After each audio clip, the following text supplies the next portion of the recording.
Penguins are the most fancy and formal creatures in all of nature, and if you want proof of this, just look at them. They're always ready to attend a nice dinner party. And just like penguins, we're going to be talking about Linux and apparently how it's taken over the desktop marketplace little by little, and there's reasons for that. We're going to be talking about that in a bit, but first, let's talk about my partner. Codecrafters is an amazing platform for you to hone and improve your software development skills, allowing you to have challenges in all sorts of programming languages to build your own Redis server, build your own HTTP server, build your own interpreter, or, even build your own Git. You can basically remake a lot of popular projects out there running all sorts of languages. Just looking at this list here, they have Rust, Go, Python, C, C#, C++, Clojure, Crystal, Dart, Elixir, and the list goes on from there. So check out Codecrafters today in the link below and go and hone your software development skills. I know I'm going to be tinkering with them myself quite a bit. So earlier today in my Discord server, which all of you are welcome to join, by the way, there's a link down below, one of my community members had shared with me an article by Tom's Hardware that actually detailed how global analytics company StatCounter was showing that Linux is growing and it's reached 4.5% of all desktops for the first time and may very well hit 5% by Q1 of 2025. That's the first quarter. So by March of 2025. And there's quite a few things that I think are driving this, and I think Windows 11 is actually a big reason for that, as well as a huge amount of missteps by Microsoft. I think they've been taking advantage of the fact that they have been the monopoly for too long and thinking that they can just shove a lot of changes down people's throats that make them very uncomfortable. And a lot of people would say, well, why not Mac? Well, Mac is a very expensive ecosystem to get into. Yes, you can get a secondhand computer, but ideally you're going to need one of their M1, M2, or M3 processors, which then becomes another problem because you know that about every year Apple is going to release another laptop that's going to basically make your old laptop obsolete. So that becomes a very expensive proposition if you're no longer able to reasonably expect that your machine can last anywhere from 3 to 5 years and instead will get overshadowed by next year's model for as expensive as those machines are. Not to mention the fact that Mac, to develop on them is a pain in the butt. A lot of game developers have given up on Mac because they have their own Metal API, and yes, there is Wine and other support coming about, but in order for a game developer to have full-on Mac support, they have to buy Mac hardware, compile it to work on Mac, and then ship it with also using the Apple Xcode license in many cases so that they can get this running. Whereas in Linux, they can use a lot of open source tools to recompile the thing and just use a virtual machine. So they can even have this running in a Windows system. They can use Windows Subsystem for Linux, or even if they want to, just spin up VirtualBox or Microsoft Hyper-V to do so. So it's very easy to start developing for Linux to have a lot of cross-platform applications run. That is a big reason why I think Linux is starting to pick up more in the gaming market, combined with the fact that Valve has done a lot of amazing work to invest in improving the Linux ecosystem. I remember years ago when I switched to going to Linux as my daily driver back in the Windows Vista days, and it was a pain in the butt to game on Linux. I remember this was back in the days of I had to make sure my wireless cards were either Intel or Atheros based. If they were Broadcom, basically remove it. It was a bit of a pain to use, I think it was the NDIS wrapper, to be able to get that working properly.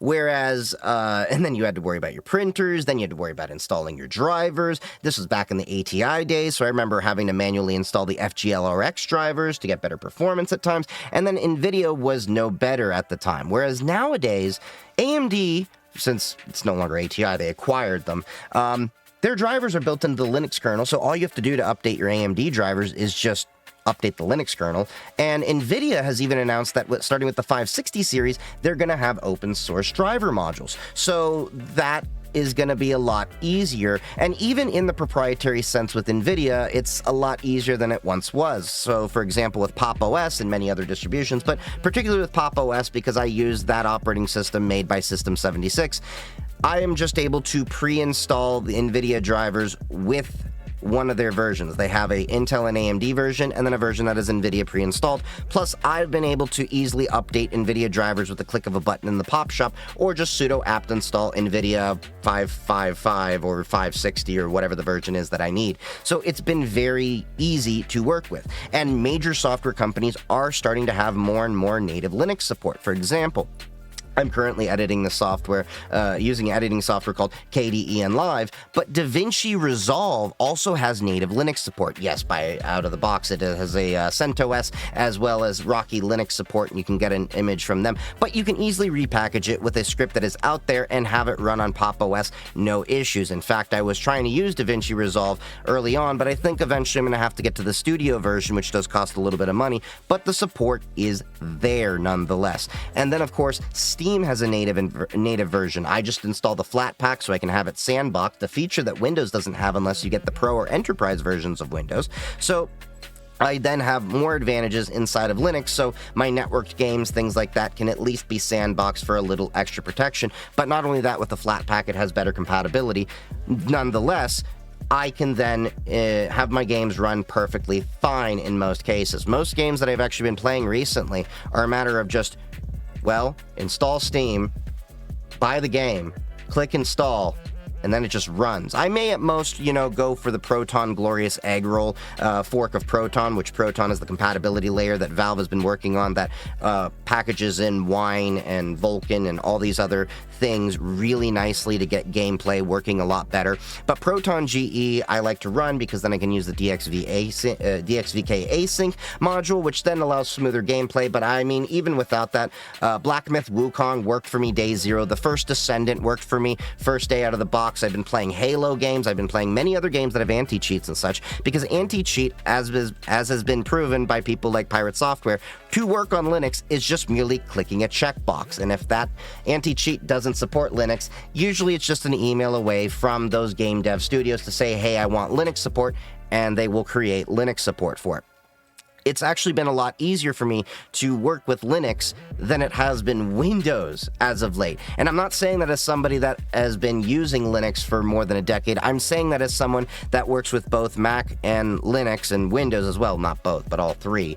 And it has become a lot easier, even for my friends that haven't tried Linux before, to just pick up Linux and then be able to game on it and be able to do a lot of basic things with it. And now they're noticing that it's a lot easier to just set up a computer with a local account. Microsoft, as I said, has been overplaying their hand in terms of the monopoly position that they've been taking, the,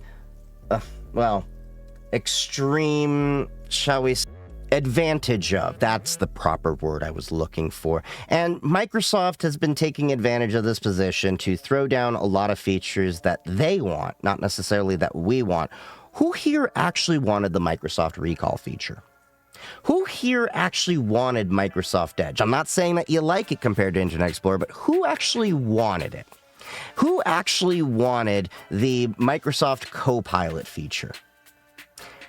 Yeah, you're probably like in one of the few people in an entire auditorium of people that may have raised their hands for those features. Because I remember the Microsoft Recall feature pissed off a lot of people when it came out. Nobody really wanted this. It was really not well thought out. It's not really that secured. And potentially, if enabled, could actually be a threat to, your data if somebody were to come in. And the funny thing was that they focused more on actually censoring DRM-related content than, I don't know, your passwords, your private messages, maybe sensitive photos that you may have with you and your partner that you may be having in your photo library on your computer. Come on, we all know. You got some of those pictures that you don't want to have revealed to other people, but you like to keep amongst yourself. But anyway, Microsoft has really been taking advantage of their monopoly position for quite a while, that a lot of people are taking the position that Microsoft may not be just software anymore. They may be acting more like malware. Because here's the problem. Microsoft is a company that has stockholders. They are publicly traded, which means that their primary goal is to make sure line goes up in the stock market. How do you get that? Well, Microsoft is going to look at themselves one day, and probably already have, and said, your data is extremely valuable. Google's already realized that many years ago. They're one of the biggest data brokers out there. And Microsoft already is selling your data with Microsoft Edge. And in fact, if you look at Microsoft Windows, one of the settings when you set it up is if you want to have your telemetry data basically associated with yourself. There's no way to turn it off. You can either just turn it off to be individualized to you, but you can't really turn it off. Now, I know some of you people are going to say, well, we can run debloat scripts and things like that, but again, you're trusting someone else to do something, and then you're also, even if it's open source, having to configure something that you should have the option to do from the very beginning. And Linux is allowing you to customize the entire operating system, where there's entire versions like Purism's, Pure OS, or you can get Triskel Linux, things like that are completely privacy-based, where out of the box you can disable the telemetry. Even with Pop OS, I got the option, do you want to share your data? And it actually tells you outright what is that data used for. And a lot of it is just to improve the overall operating system with feedback and statistics. Really basic generic data. Even Mozilla Firefox, for all their complaints with the use of their telemetry data as of recent, well, not as of recent, but for a while, you can turn that off. That's never really been a true complaint, but with Microsoft Edge, Microsoft Windows, you're basically turned into the product, which explains a lot of the reasons why maybe Microsoft has said, you know, we don't really care if you don't pay for Microsoft Windows and don't activate it. You can still use the entire software. You just can't activate it and get rid of that little watermark. And don't even get me on the whole thing where some of you are like, well, I can just crack Windows and get rid of the watermark. Yeah, pirated software happens to be one of the biggest vectors of spreading malware. So at that point, I'd just say, go get the disk key. And it's only a few dollars at these points if you go on some sites, or just deal with the watermark. But then some people are going to say, well, I'm just going to switch to Mac OS. I can't really get Linux. Here's the problem with Apple. And I say this as someone that iPhone. Apple is another publicly traded company, which means their priority is also line go up.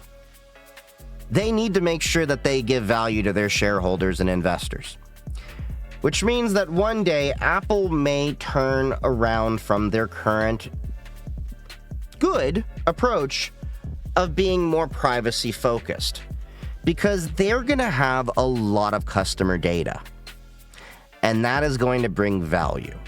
And you're going to possibly see the enshittification of Apple in the same way we've seen the enshittification of Windows. I remember when Microsoft Windows was the bee's knees. It was the bomb.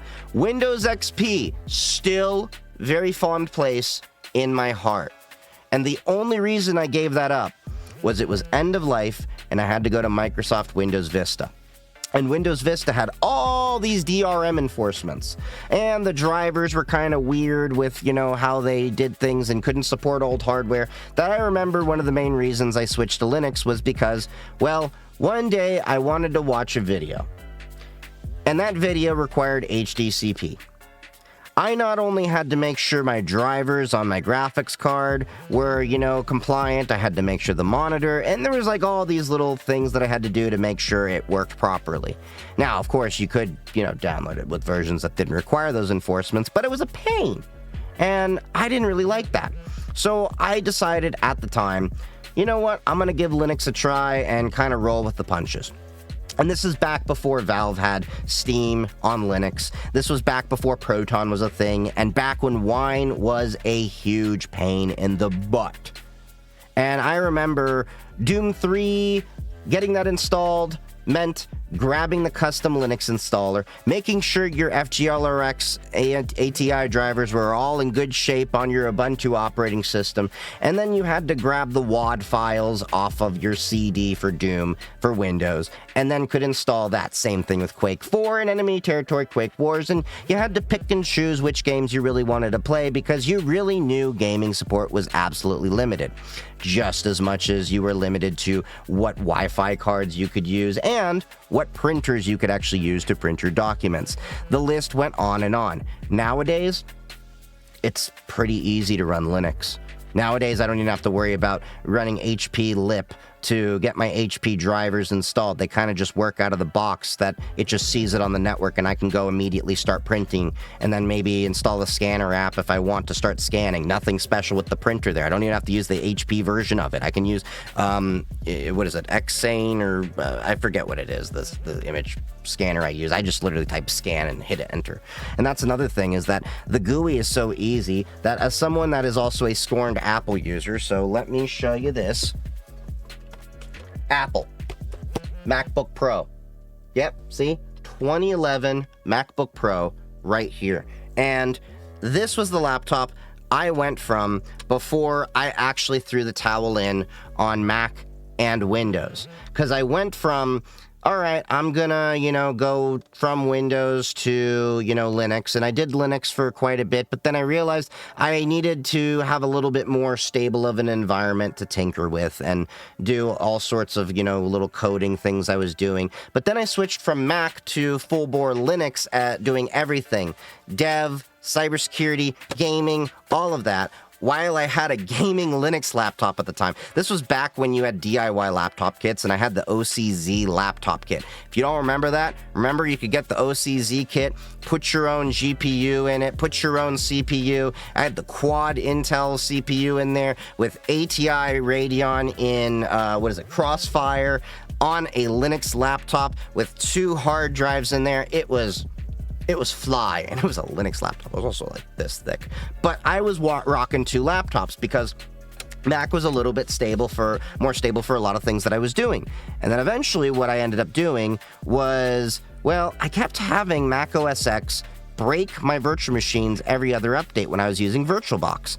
And that's when I started shifting completely to Linux, because I needed stability for my dev environments and things like that I was doing to test out all sorts of things. I was testing out different things. Well, the virtual machine was more so I could run Windows inside of Mac, because I didn't really want to have a dedicated Windows device, and it was really great to have snapshots to roll back on. But virtual machines were nonetheless a very important part of my cybersecurity career, so that I could have different images to test things out, different configurations of how things were done, and then I could test it, grab the image, then deploy it wherever I needed. And that became problematic for me because I could not trust Apple updates. And Apple didn't really take virtualization really seriously. And for the most part, they kind of really haven't. And the little bits that they have done, they're a little bit too little too late, in my opinion, when it came to their support of virtualization. Because now they do have libraries to support it, but they're so far behind on both Windows and Linux, because they both have native Type 1 hypervisors that can run inside the kernel. Now, for those of you not familiar, Type 1 hypervisor is basically a virtual machine that can run in the operating system. Type 2 runs on top of the operating system. So VirtualBox and VMware Player are Type 2. A little bit laggy, a little bit slower, a little bit clunkier because they run on top. Whereas Hyper-V and libvirt/kemu/kvm inside of Linux, Hyper-V is a Windows thing, those are Type 1s, and they run inside the operating system. Qubes OS uses the Zen hypervisor. I'm going to talk about Qubes a little bit more. I've talked about it a little bit on TikTok and Twitch, but I'll talk about it more in its own video when I get around to doing that content. And that inherently is one of the reasons why I switched to a full-time Linux development system, because Windows was kind of in sort of the virtualization space, whereas you already had dedicated operating systems, like I think even VMware ESXi was around then, that were making a lot of strides for virtualization. And Linux is very fast, it's very performant, and as well as the fact that with both Mac and Windows, I had the issue of, over time, you eventually felt the need more and more to upgrade your hardware, because the operating system would get a little bit clunky and bloated with different updates, and eventually you'd find yourself needing to upgrade. Whereas Linux, I've often used Linux on old machines to breathe new life into them and find a second use for the machine. And that is often what I do to recycle many computers, whereas Mac and Windows both help contribute to e-waste. No matter what Apple says, we're environmentally friendly. right to repair makes everything different with, being environmentally friendly. I mean, don't even get me into the right to repair issues about this. Louis Rossmann has talked a lot about Macs and how these unibodies can come apart from heat and all sorts of things. And I've talked a little bit on TikTok about, and I'll get into it, how the lack of ventilation is a problem here to cause thermal throttling, and Apple doesn't even listen to Intel's own guidance on designing their own systems to accommodate for the thermals in different systems, because Steve Jobs just hated the ideas of holes in his system. I'm getting on a tangent here. But nonetheless, Linux is starting to take over because it's becoming a lot easier. Microsoft is taking advantage of a lot of their, positions that they've had that they can basically just ram things down our throat. I mean, with Windows 11, you have to have TPM. Do you know how many people I've had to walk through just enabling FTPM on their motherboard? That's annoying that you have to do these kind of things when you're a system builder. Or, they're making it harder to install Windows 11 with a local account. They're changing around a lot of things that were basically known to be consistent with the Windows experience, like Control Panel. They're moving everything to settings. But even just today, I had to use Control Panel because there's settings in there to do remote apps and things like that in an enterprise setting that just aren't in settings. And Linux, counter to like Mac and Windows, is actually doing active improvements to speed up the overall operating system because it's community focused. So somebody, for example, in this article that I'll link down below, even made a one-line kernel patch that sped up boot time by 0.035 seconds. That may not seem like a lot, but the fact that people are even finding incremental improvements such as that says a lot. Now, what's amazing is that Linux has been growing even faster with Valve support because SteamOS, the Steam Deck, is Linux-based, and SteamOS is coming to more devices. Now, I still don't recommend SteamOS on your main desktop or anything, and the honest truth is, we'll get into this into another video, that there's no real big difference between Linux operating systems, distributions, when you want to do gaming and all that stuff. It's more personal preference. I like Pop! OS, and then I use Cubes OS on my laptop for completely different reasons, which again, we'll get into those. But like, I have people that are like, can you review Garuda? Can you review Fedora? And I'm like, Fedora's a rel, Garuda does a little bit of customization, use whatever you like. It's more personal preference than anything, and how they're pre-configured out of the box, but you can reconfigure anything you want to your heart's desire. Now, I may get on my soapbox once in a while and say that you shouldn't run Kali on your main hardware as bare metal, and that you should run it in a virtual machine and a USB flash drive.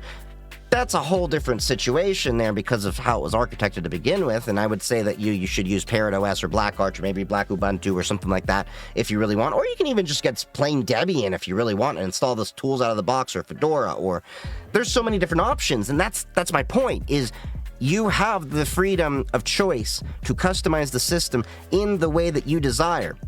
And that may give a lot of people analysis paralysis while they're getting into tinkering with their operating system, but that, I think, is the beautiful thing with computers that a lot of people, I think, are forgetting that we grew up with. Like, for example, my workstation over here that you've seen on Twitch and my videos and everything, that's a labor of love. There's custom neon in here, and I really put my heart and soul into it. But the overall computer these days is basically an adult Lego set. Not even an adult Lego set. I helped my little 12-year-old niece set up her computer, and it's put together, and basically you can just slot them together. I remember when you had to really think about how you wanted to build your computer and customize it. You needed your 2D accelerator, your 3D accelerator, your sound card, what CPU we're going to do, how were you going to set up the whole thing, and then you also had to make sure you installed the drivers in the right order, the IRQs and DMAs, all of this stuff. But back then, you had a lot of choice and ways that you understood how the computer works. And I think that's one thing that a lot of people are forgetting, is learning how a computer works that want to get into computers. I'm not saying you need to know this, but I think it's a really great thing to have to understand, because when I grew up, one of the ways I got started with computers and a lot of the knowledge that I have today was I had to basically configure the game config files to be able to boot my machine in the right way. I remember, Doom 3, to get it working with my resolution, because it was a little bit newer than what had come out, didn't have my resolution. I had to go in there and configure the file. I remember my first ever server that I hosted on the internet was a Tribes 2 server on a Pentium 3 box. I learned about networking thanks to gaming. I learned about server hosting thanks to gaming. I learned about so many things thanks to gaming, whereas now everyone just expects things to work. And I think if we start thinking about the devices that we use, rather than just install, click, and run, we can get to a better place overall. Now, I know that's not something for everyone, but I think a good return to understanding and getting us to think about how we want to set things up, the policies, the procedures, how we want to architect our own thing rather than just click, play, run, is going to get us to a better place. Because companies are going to take advantage of the positions they have, such as Microsoft, and basically just allowing shitification to be the status quo. And we're just going to be stuck there saying, well, we got to accept it because all of my stuff runs on Windows. But a lot of people, 4.5% of the desktops right now, and I think somewhere around 90% of all the servers that are running the internet, are saying, you know what? I'm going to do something different. And I think that trend is overall going to hopefully increase, because if Microsoft has their way, they're going to take over gaming too, and they already have. Look how many studios Microsoft has acquired. And eventually, they will shift us into a model that no one will like if we allow them to do so. So, rise up, customize your computers, rice them out however you want on Linux, and give yourself a little challenge. Install Linux today. Who knows? You might like it. Or at the very least, you might consider dual booting it. But Windows is kind of a bully when it comes to the bootloader and stuff like that, as I've talked about in my prior Linux video, where it blew away the Linux bootloader when Windows did an update. So keep that in mind too. But with that being said, I love all y'all. Happy hacking. Stay safe out there. If you like this video, click like and subscribe, and you'll see more of my videos and join all the communities. See you around.